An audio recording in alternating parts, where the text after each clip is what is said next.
Assalamu alaikum wa rahmatullahi ta'ala wa barakatuhu. Sunana Najib Musa Umar daga BSI Islamic Medicine Center Store Nigeria Limited Kano.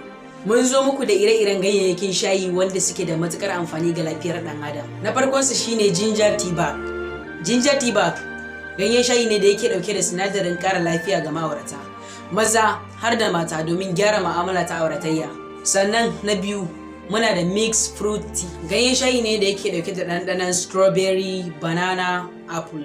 Yana da matukar amfani ga lafiyar baki. Idan kana shan sa kullum, baki ba zai taɓa yin wari ba.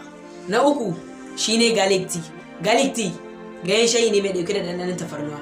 Yana da amfani matuƙa ga lafiyar ɗan adam, musamman wajen sanyi na mara da kuma sanyi mai sa gagayin gaba. Na hudun su kuma shine black seed tea bag. Ganyen shayi ne da aka yi amfani da yayin itatuwa masu muhimmanci ga lafiyar ɗan adam. Hakika yana da matukar amfani ga masu cuta kamar haka. Na farko shine asthma, ulcer, tarin fuka, kai har ma masu ciwon siga za su yi amfani da shi.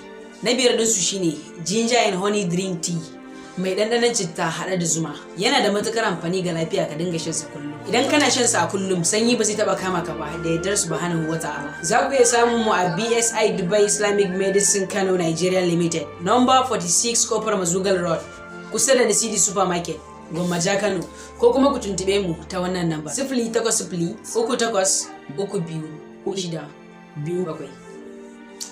Mun gode, sai mun gan ku masoya.